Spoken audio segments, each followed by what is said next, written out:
Music is dynamic, it's engaging, and it's also a voice. And a platform. And when people use it, you don't know what's coming out. And one of the things that I know has started up more recently, you can go back in history and you can look at people using music as a force, as a weapon. Absolutely. And not as a protest, but as a direct weapon. You can go back to the 30s. There's a record there's a story of using a diss track in Brazil, of all places. I think it's the first recorded diss track. And but the use of music as a tool, I think is very fascinating. And I think it's sometimes done intentionally, sometimes it's done collaboratively, and sometimes it's done, to try to really go after and hurt somebody else. I think it's a lot of fun. As a fan, it's something I've always enjoyed. It's like getting to watch from the outside a train wreck. Well, what occurred to me as I was thinking about this whole thing is diss tracks have evolved over what they do and what like the earliest diss tracks that I remember, I didn't even realize they were diss tracks until long after the fact. A good example of that is the first record I ever got my hands on was A Night at the Opera from Queen. And the very first track was one of my favorite Queen tracks. It's called Death on Two Legs, Dedicated To. And to me, growing up listening to that song, it was always just sounded like a jilted lover, calling out his ex-girlfriend. But when Bohemian Rhapsody, the movie, came out, they made it clear that actually that song was Queen's attack on one of their record label's executives who was making their lives miserable. And it was all about basically telling him to just sit on it and shove it. So. Right. Are we filming right now? We are. Oh, shoot. Of course we're filming right now. So I thought we were actually getting to a meaningful conversation before we started filming. Okay, well. Yeah, of course. Well, everything we talk about is meaningful. Right. But, I have a 15-year-old nephew, and he and I often have sessions of listening to music. And he is really, really big into hip-hop. And it seemed to me like the earlier ones weren't so much, they evolved from commentaries on a social level, and these days it's more personal attacks on somebody who's your rival. Like one of the big ones that he keyed me into several weeks ago that I really was unaware of, but it hit the media shortly afterwards, was the whole Drake versus Kendrick Lamar thing, where there wasn't just implying I'm a better rapper than you, or that he was like, you're a pedophile. Mm-hmm.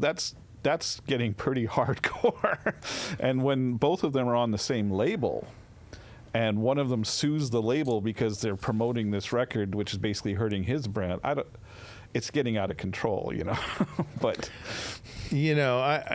well, obviously, Not Like Us is now a classic. It's not just a classic because it was. It was within a genre. It became the bigger classic because it was the halftime show of the Super Bowl. Yes. And so, to the extent that anything had not yet spilled out into all fans of the multi-billion audience, that was the moment. Now, Kendrick's never shied away from anything else. He made a lot of other points during that, one of which was that Drake is not of an upstanding character. And yes. And he goes after Drake in a number of different ways. It's not just the pedophilia. It's also the appropriation of race. I mean, there's all kinds of stuff going on. The question I guess I have is, why do I enjoy it so much? That's an interesting question. When I looked at the whole hip-hop part of it, one of the earliest hip-hop bands that really affected my life was NWA. Mm-hmm.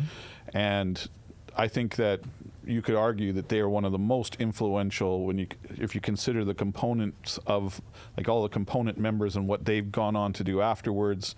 I mean, Dr. Dre is probably one of the most influential figures in music, period. And just Ice Cube and all of that sort of thing. But when the whole NWA thing imploded and they started going after each other in the songs, I was that was the first time I really was fully aware of an attack going on, where I really thought about it. Oh, okay, you're telling that guy that he's just full of it, and that that was an interesting moment for me. Yeah, but I go. So you've got a lot of different. We can go back in time and look at the evolution of using music as a weapon. But Hit 'Em Up was trying to start a war. Yes. If you were to look at what Tupac was doing in that one, he was going after the very people that he thought were going after him. Absolutely. And there was nothing about that was not designed around making sure that craziness was going to ensue. Right.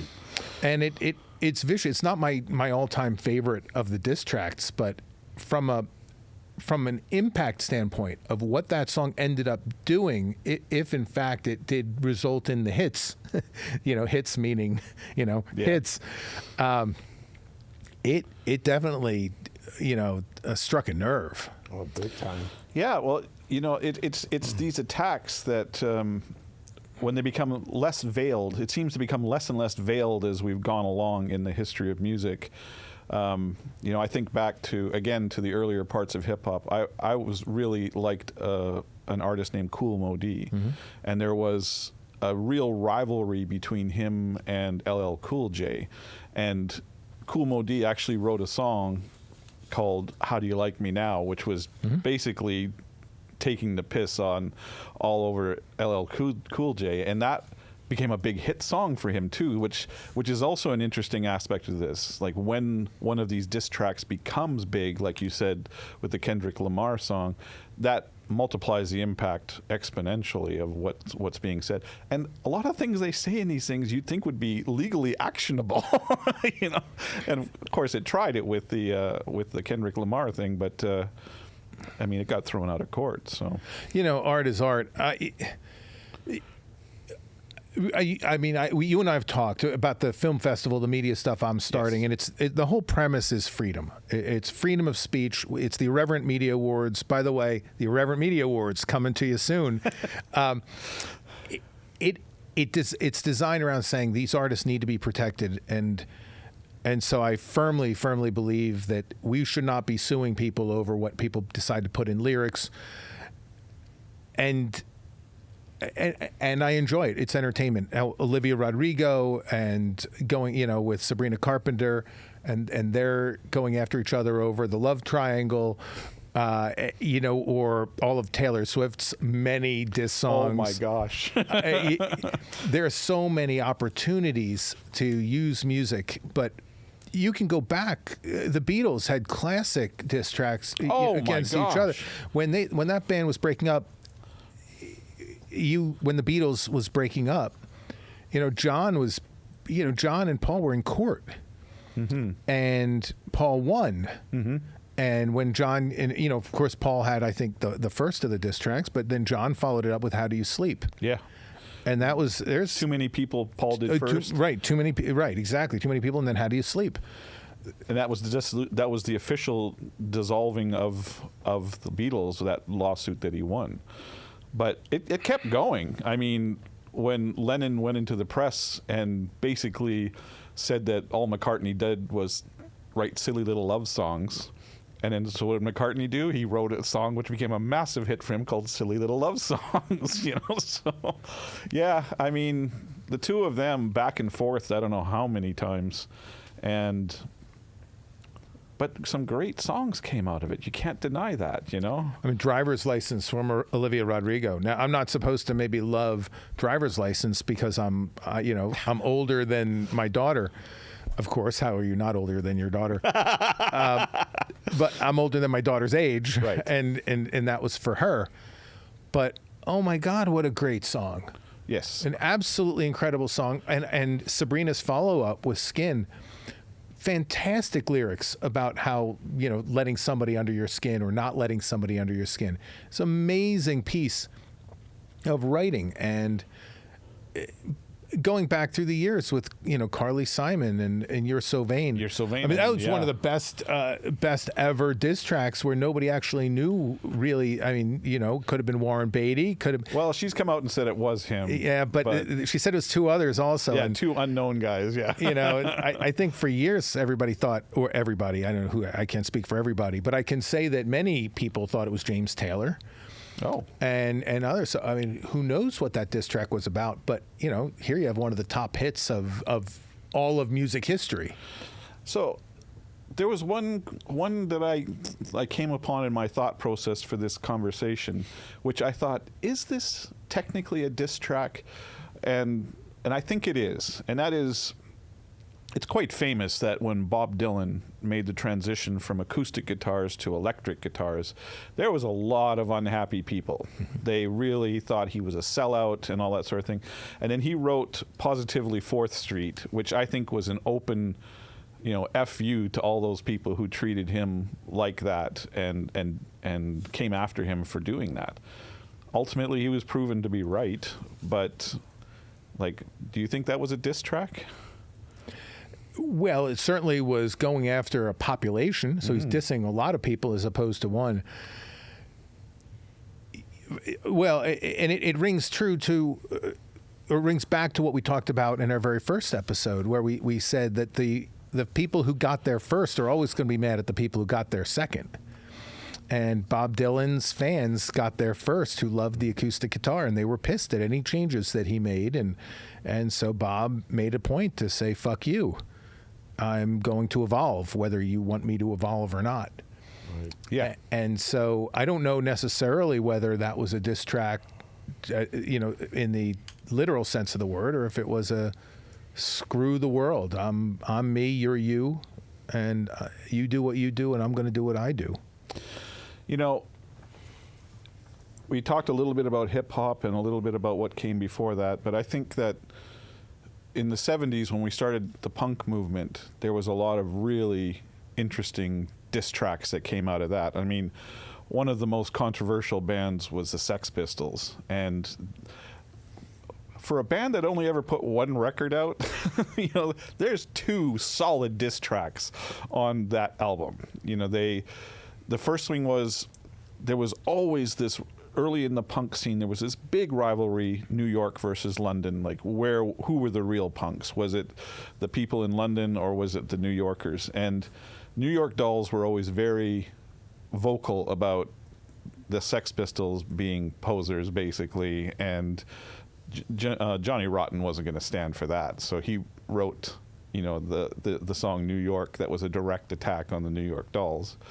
But they also famously had huge fights with their record label, EMI, who eventually, it was so ridiculous. I remember seeing photographs when they reached #1 with that record, and the signs of the chart listings in the big record stores in London, where it would list, so-and-so is #1, so-and-so. When the Sex Pistols made #1, they just left it blank. It said #1 blank. And I think EMI's final straw was when the Pistols went on to a TV interview show and they were just spewing vulgarities and just got in all sorts of trouble, and so they just terminated the contract. And so the Pistols went in and wrote EMI as a total attack on their label, which I thought was really cool. Right. But from this side of the pond, and we live in California, we're here in California, and probably one of the most famous LA punk bands would have to be the Dead Kennedys. And their California Uber Alles was a not even veiled attack on Jerry Brown, the governor of our state at the time. He's mentioned by name. Yeah. They went after him. So, in a certain way, I think that punk deserves that, because they're all about rebellion and they're all about speaking truths to power and all that sort of thing. And so I thought those were some great examples of them standing up for what they believed in, and that's always been the punk aesthetic, as far as I can have seen. Yeah, yes, definitely, and the folk aesthetic. Yes, the history of folk music is based on standing up. You whether it was folk on the blues side or folk on the true folk side or folk on anything, it really was all about standing up. The protest songs were rooted in folk. Right. And of course, Woody Guthrie. Woody Guthrie, Old Man Trump. Old Man, yes. He, for those of you out there who don't know, Woody Guthrie had a protest song about Fred Trump. That's right. Because of the way the apartments and the slums and the greed and the discriminatory housing practices that he was behind. And of course, this is the father of our now commander-in-chief. So. Yeah, and of course, he has given a birth to a son and then a grandson who are continuing in the spirit of standing up for what they think is right and wrong. And, absolutely. And making sure that they protest every day about what they like and what they don't. I mean, I'm a big fan of Arlo's stuff. I mean, he did some great ones. So yeah, but for a lot of the music that I tend to enjoy on a regular basis, I tend to gravitate towards metal. And actually, we had a very important event happen this past weekend. Was Black Sabbath's last ever show with Ozzy at the helm, and it's gotten me in the last few days thinking a lot about Ozzy and pulling up some songs and reveling in some nostalgia. And I happened to coincide with preparation for this show, and I was listening to a mix of tracks from him, and I came across one, and I went, bam, there's a big diss track, and that was Miracle Man.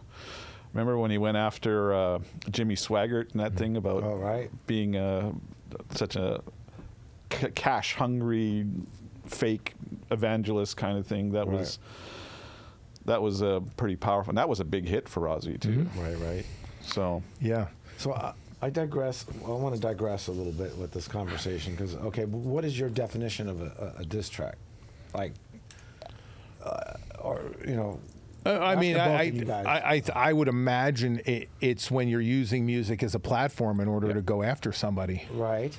Somebody or something. You're dissing them, yeah. Dissing them. But, you look at it this way, like, you go, like you were talking about the Beatles, right? And John rebelling against Paul, and you can go on. George Harrison did that with all the guys in the Beatles getting sued. And wow. Yeah.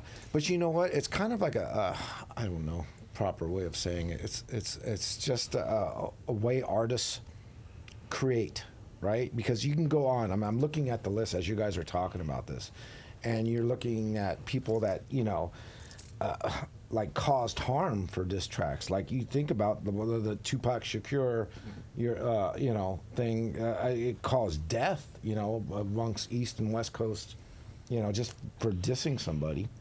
Well, I don't know if it caused it, but it certainly didn't cause it. Yeah. Well, I'm just saying, lawsuits. That sort of thing is at the root of hip-hop, especially in the 80s and 90s. I mean, it was a constant West Coast, East Coast rivalry that was fueled by that. Yeah, I'm just not focusing on hip-hop, though. I'm just talking in general of, like, it's a big motivator for all of us. Like, when you were in school and you got beat up, you're like, I'm not going to let that happen again. I'm going to figure out a way not to do that, Or you get dissed on something, it just makes you try to be a better person. And you think about like artists like Peter Gabriel getting kicked out of Genesis. He's like, oh, I'm not going to let that happen. Look what happened to his career. And we can go back to Pink Floyd, Roger Waters insulting the band by calling the band the Final Cut. That's literally his way of going, I'm out of this band, F you. It's just a lot. Like Oasis made a living on diss tracks, writing songs about each other, right? The Noel and Liam, yeah. Yeah, and it just goes on and on. But you think about it. It's not just. It's just not music. It's like think about like, I don't know. I'm gonna go off subject here. Think about Colonel Sanders creating KFC, right? And then the guy, what's his name? God, I can't even think right now. David Thomas, he was like his partner, and he went and sold his shares, and he ended up creating Wendy's, right? He invented the drive-through because he got dissed so hard that it just motivated him into a different level. Well, I hear what you're saying, but it goes back to what Mark said earlier, is that at the end of the day, the music that a musician creates is his platform. It's his voice Right. to the world. But I'm just talking His or about her motivation for like the whole thing with this diss track thing. It's a big motivation thing. Like, like the guys in NWA, they were all friends. After a while, they were dissing. They were not friends when they wrote those tracks. Not when they wrote the tracks, but in the end, they're all like family right now. Yeah, I don't know what it does in terms of motivation. I think it's obviously case by case. It In is. some It cases, is case it's by going to be. But you know what I'm talking about. I think in It's like, some cases it's collaborative. Right. That people Absolutely. they want to make money. They know this is going to make money. Oh, yeah. And I mean, they're- look at Taylor Swift and Kanye West. Yeah. He actually wrote a diss track about her and then reached out to her to ask her permission for him to put it out.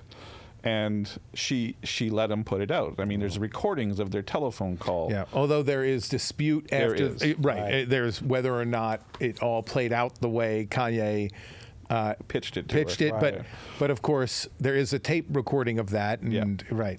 Look at Eminem. He made his whole living off dissing people. Right? Well, yeah, and I think Eminem though we almost have to separate Eminem from this Right. Wow, that's like the for a extreme. couple of different. But hey, listen, as a lawyer, I have had clients who would reach out to the paparazzi to let them know where they're going to be. Oh, of course. So it seems adversarial, but in fact, it's just. It's a relationship. It's a symbiotic relationship where everybody benefits because of the way this business is run, and they know that the public eats it up. I eat it up. Everybody does. There feels like Schadenfreude, like we're celebrating other people's misery, but they're handing us the misery so that we buy their records. How many times have I listened to Kendrick because I was having fun with what he was doing when it came to Drake or others, and I had a great time, and so now I'm a consumer of that energy. The point I was making, though, is that the music that these artists make is really their most valuable tool to not only express themselves but also to defend themselves. And to get to that point, Axl Rose really felt attacked by a number of the magazines that were out there saying all kinds of things, and I've actually had the opportunity to have conversations with Axl and discuss this with him. And the one thing that really came out of it for me, because you think about magazines like, Hit Parader and Kerrang and Spin and all those things, who said all those things about him that he got so pissed off about. I always said, well, why didn't you set the record straight? Why didn't you go and say your side of it? And he said, I don't think I should have to do that. I'm not going to do that. And instead, he put it into a song, and he wrote a song called Get in the Ring, where he basically took those editors and said, why don't you get into the frickin' ring with me, Yeah.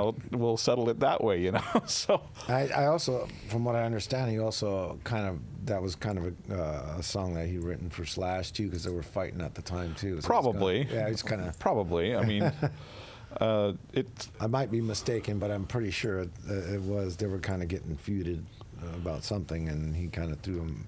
That was the whole inspiration. Was not just. I mean, the whole. You wanted to leave Eminem out of it, but I mean, Oh no, I want to talk. We're not leaving him out for long. I just wanted to make sure we gave Eminem his due. Well, that's his whole career. Well, made off and I diss looked at tracks, some of right? the really big ones, and it's interesting the approach that some artists take to how they do it. You take a pop couple, at one point would be considered to be one of the biggest pairings in the universe, which was when in the early 2000s when Britney Spears and Justin Timberlake were a thing, an item. I mean, here was the pop princess and the pop prince, and they were together, and from the Disney thing and everything, and of course things fell apart, and they started attacking each other in the press and all that, and then Justin comes out with his song called Cry Me a River, and that was a major attack, and it's interesting. In some ways, people think that it may have damaged his career at that point, because Britney still was quite beloved, and then him coming out and attacking her in a song was kind of a negative move for him at the point. Fortunately, he's managed, well, at that time, he managed to pull it out. So where his career is at now after his DUI, I'm not sure. But Yeah, well, I mean, DUI, these days, so many people get DUIs, it's hard to... which is a sad enough commentary on its own. Yeah, that getting into that group, it's almost like thinking about Demi Moore and Rob and Judd and the Rat Pack. What were they called? The Brat Pack. They called them the Brat Pack. Where the world is a very small world. And so now you're going to start to see the dating and this and that as people are going to get together and break up and move along. And have you watched the documentary that's out about that right now? Isn't that wild? The members, there was that group of young actors, Rob Lowe and Ali Sheedy and Judd Nelson and all these people who at one point were just superstars. And now it's 30 plus years later, and they really didn't for a long time have anything to do with each other. And one of them decided to make a documentary where he basically interviewed them all about that time. And you found out there was some pretty heavy duty stuff going on behind the scenes. And Emilio, and yeah, it was really quite a group, and they everything they did. But it wasn't just that. I'm talking also about Christina Aguilera, and I'm talking about Ariana Grande, and that it's a small world in this pop. I mean, even when I was on the road, the tour buses all knew each other at the jobs. Everybody, it's the sound. It's almost like the entertainment business here, where you have a gaffer one day and a camera operator, but that person's on another production the next day, and everybody knows each other. It's true. And you can't get away. And so you look at Cardi and Nicki Minaj, and these are small worlds. Especially when those people reach a level of fame where they basically have to be insulated from the general population just for their own safety.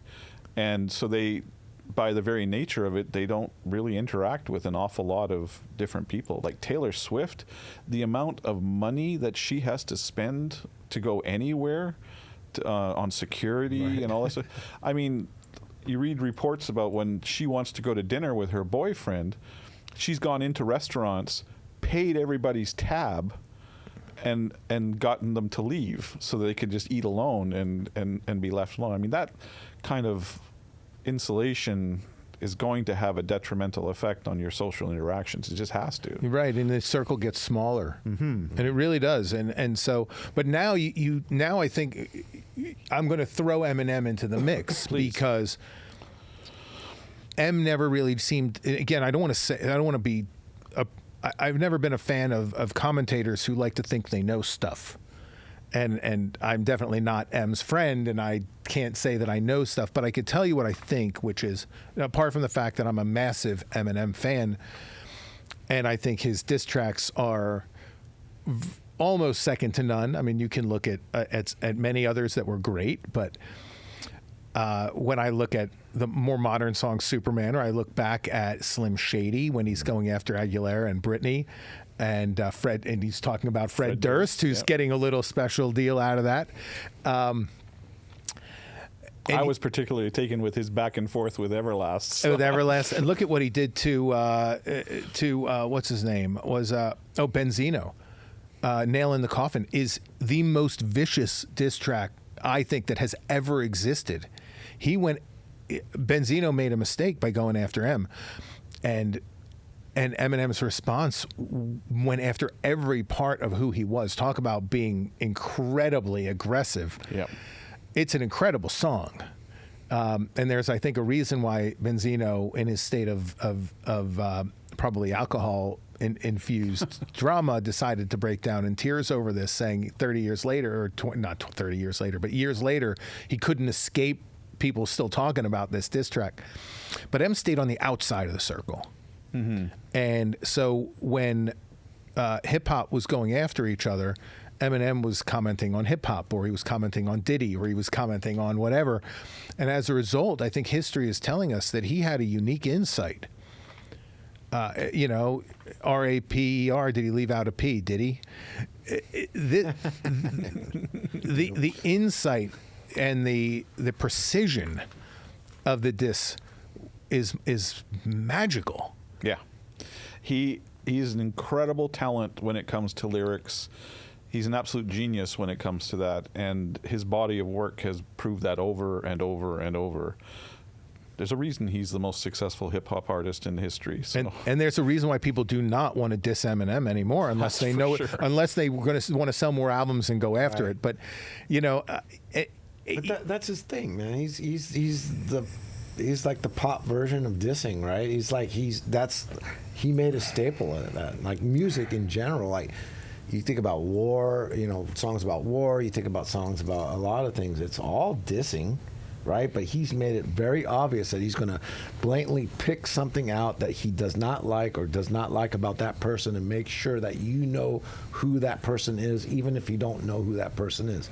That's what he's good about. Yes, but then again, you have some songs which could be considered to be diss tracks that have been historically misinterpreted to be almost the exact opposite of what they were trying to achieve. You know, Born in the USA, Bruce Springsteen. A lot of people hold that song up as like the ultimate in patriot kind of songs, you know, like I was born in the USA, when in fact it's a song that's completely dissing the government about how they've mistreated their veterans and left them out in the cold. But most people don't get that. So was Springsteen a little too subtle with what he was saying? Well, he went on the road late. For those of us who are Springsteen fans who kind of got it, but... What are you trying to say, Mark? Yeah, but he ended up going out on the road with an acoustic, almost bluesy version of that later. That was sad and somber, and so he made it clear what that point of view is. I wanted to talk about Don Rickles and Jeff Ross. Please. Oh, Jeff Ross. Jeff Ross is the Roastmaster General. He is awesome. Yeah. There's great pride in being insulted by them. There is. You know, when Don went after you, that was a badge. Absolutely. You know, and Jeff Ross too. You know, people go out just to be insulted by him, and they bring him on to every roast. He's part of the deal. When Norm Macdonald would go after people, it had a little bit more of a little thing. Oh yeah. But when Jeff goes after you and it's vicious, it's great. He goes after everything, and you feel very special as a result. In a way, it's almost like that when it comes to the songs. Now with Olivia Rodrigo went after Taylor, or did she? Because she's the biggest Swiftie, according to her, and she talked about the challenges or other components of the relationship that she has with someone she's a fan of. And that's a misinterpret. Well, you know, what you just said there is very interesting, which really points to why people love the dissing in general. I mean, we have something in our society that's a roast. It's called a roast, where you're basically asking one person to sit there and be dissed by a bunch of other people who are not going to pull any punches and just totally diss you for the next hour and for the entertainment of the viewers. Right. But that's something that's considered fun, and it's taken in good nature, and or at least mostly it is. But well, now it's on a rotating view on the phone, right? Everything's just dissing and dissing and dissing and dissing. It's like it just doesn't even. Yeah, no, everybody gets a voice, and that's also probably the nature of the way the music industry's changed, because there was a point at which you only had room for 13 songs. Right. And it took you sometimes weeks, if you were a miracle worker, or months or even years in order to put those 13 together. Correct. And you're talking about the 70s era, 80s era? 90s era, 2000s era, Yeah. Right. 60s were like more or less than... Due to the physical nature of an media album. limitations. That's right. Right. Well, and there was a point before that where you stood around a microphone and were finished. Yes. Yeah. But then there came a period of time where production took over. You needed your studio time. You went to the 24 tracks, and then you did your bounce downs and your mix downs and your this and your that, and it took long, and the distribution process took long, the pressing took long, the promotion took long, and so from A to Z went from some modest number to forever. And now, and this happened probably in the early 2000s, effectively in the early 2000s. Of course, we all started owning our own studios. Before that, I was working to build a $20 million facility back when I graduated. So it would have been around the time I graduated, which was Whitney's in 86, 87. So home studios were kind of being born right around then. The electronic reverb was born. People were bringing it into their houses gradually. By the time you got into the 2000s, everybody had a home studio. Everybody could sit down. The technology is now that anybody can do it. And the distribution process went from a long period of time to that afternoon. Yes. So now you can be mad at somebody and have the song out. Yes. In an hour. Yeah, it's kind of an extension of, you could argue that one of the shows that loves to diss a lot is South Park. And South Park regularly attacks various bodies, whether it be, well, I can think of the Mormons, I can think of redheads, I can think of all kinds of things going on. But their show, they pride themselves on starting a show, and then 1 week later, that show is on the air. And so it's fresh and it's raw. Like they can talk about what's happening in the news today, and their commentary on it comes out in 7 days. Right. Which not many outlets other than music can do. And you're right, with this ability to do that, it's given a lot of power to the artist. Although I will add to that commentary in that even though there are exponentially more songs being released today through the various digital platforms out there, it's still the huge percentage of them nobody's listening to. Right, and we should have a show on that. There's a lot underlying that. The reason why I brought it up is because of the emotionality of it all. Agreed. That when it comes to the diss track, you can be mad and vent to millions of people in an hour. So there's no more cooling off. There's not necessarily a cooling off period. That's true. In the world when record labels were sitting down and talking to you and negotiating the 13 songs, so you recorded 20 songs to pick the best 13, and there was a committee to an extent, depending on the band. That's gone when it comes to the emotionality of being able to record and release in an almost instantaneous fashion. There was one thing I wanted to ask you specifically about with regards to this topic, and I'm going to tap into your lawyer background. You could argue that a lot of the things that are said in these diss tracks, if they were said in a different forum, they would be actionable. And I wonder why music has gotten this almost immunity, or why more people don't resort to legal solutions to being attacked by other artists in diss tracks. You know, it's an interesting area because probably hard to prove, right? Well, one of the big things is because these are public figures. There's a very high standard. It's a malice standard on a public figure. Opinions are, of course, protected completely. There's extra latitude for art. Okay. And so you have a lot of factors here that suggest that if you if you had a case, it's harder to bring, or that a case is harder to bring.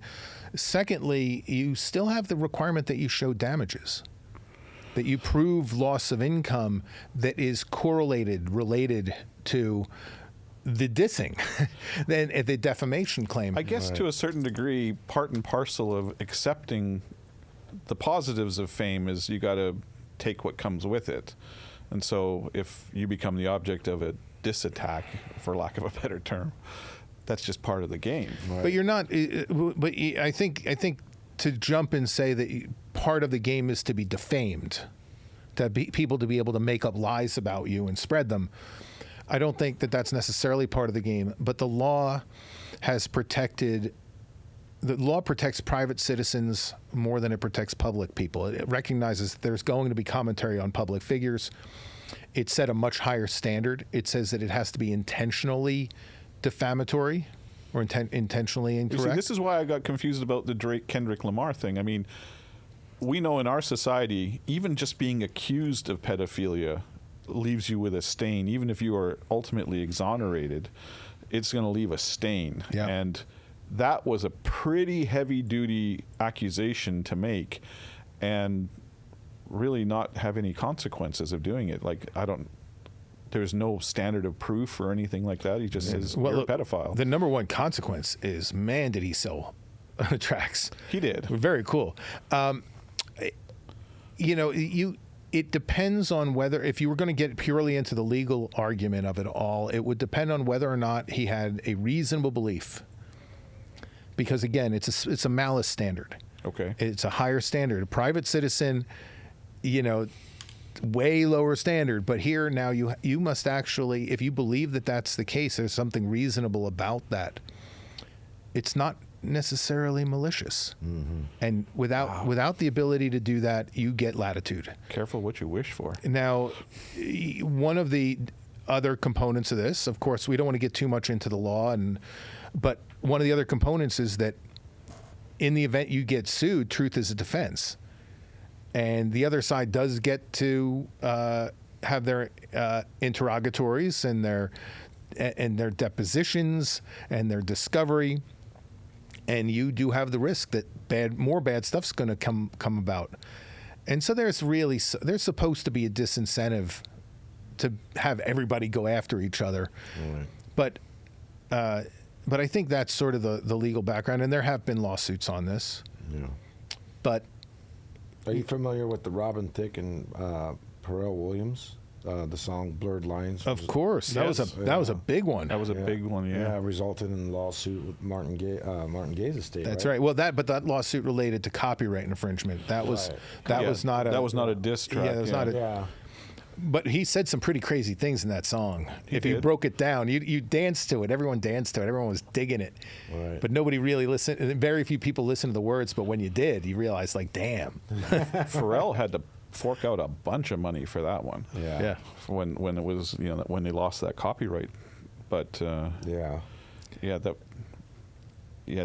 one was intense. Yeah, that was a good one. I've always loved. Like I said, we need entertainment in this world, and this is voyeurism at its finest. Right. and I have a blast. I'm gonna be the first one. I'm not a gossiper. I don't appreciate all of the components of what it just means for me to be on the outside enjoying other people's pain and misery.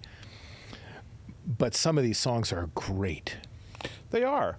But my point being is, like, I talked to my nephew, and he's a big Kendrick Lamar fan. Now, he'll always preface anytime we talk about this with, I just want to say before we talk about this that I never liked Drake to begin with.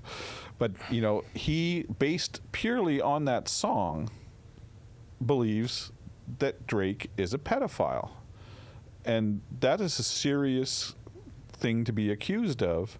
And I can only assume from my nephew's point of view that there are many people who believe that Drake is a pedophile because of this thing with Kendrick Lamar. That's why my question was, how can it not be actionable? But okay, I appreciate it. May be, but it's up to Drake to make it actionable. It's his action. Right. It's kind of like the whole Pee Wee Herman thing, right? It's like all that stuff is, it's they try so hard to prove somebody guilty, and it's like, well, it's all to make themselves look good or whatever. It's just, I don't know. Go back and forth with that one. Well, it's an interesting subject, and I'm sure that it'll be part of the music fabric for as long as we have music. Well, we didn't used to have them. If you look at the history of this, there was one every 5 years or 10 years, and then now we have so many. And, it's constant. But I think it makes for some interesting bylines when it comes to music, which is a lot of fun. Hey, and you know what? Diss tracks also created great bands because people that were involved in that retaliated by making themselves a better person to retaliate back. So Some, or Benzino decided to break down in tears and will never be remembered for anything other than I'm that. thinking more like Metallica, Megadeth, or something like that. But it's Yeah. just, Well, I don't think that they ever did a diss track that I can remember. But I'm they, talking about being dissed. I mean, they certainly attacked each other in the press a lot. but- Right, but it just makes them come back and retaliate. This is an You get some great. There's not. get some- It's funny when I to sort of close the discussion. There's a personality that comes with the fame.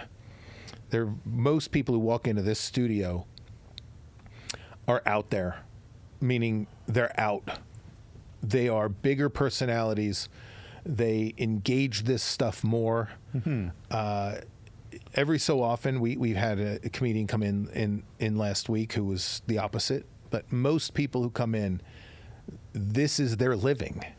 They live big, they go big, they party big, and they win big. It's a risk reward thing, and they win big. And I can't imagine that Drake has not won big because he stays in the news, he stays relevant. Absolutely. And so I think that there's a pro and a con, Oh yeah, but if you care about that. in summary, yeah, but there's this is business. Right. And most of the people in this business are in business. Right. And they get it, and they understand that if the net gain is in more sales or more appearances or more mentions in the press, most of the people that I work with will see positives in that. I mean, people love it. You talked earlier about Rickles. I've seen interviews where he says that he walks down the street, people walk up to him and just beg him to insult them, you know, because they want to have that badge, say, yeah, this is what Rickles said about me. It's such a big loss to lose. I mean, when Rickles passed, but I had the chance just today for another project we're working on to watch his dinner with De Niro and Scorsese. So good. And they would talk about the things he would do on that set. To De Niro in particular, apparently, his back and forth with Bobby De Niro was insane. Oh yeah.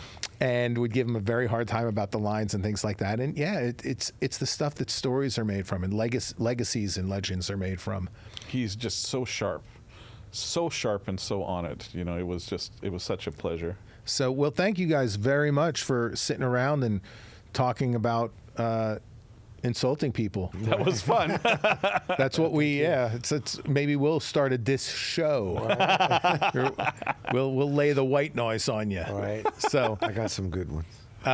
but thank you guys very much. And we post every week, and next week's going to be another one of them. And so, subscribe and chill with us and drop us notes and leave comments below. We love to hear what you have to say about these subjects, and you can also send us suggestions about what you'd like to hear us talk about in the future. So, all right. Well, we'll see you guys next time. all right. All right.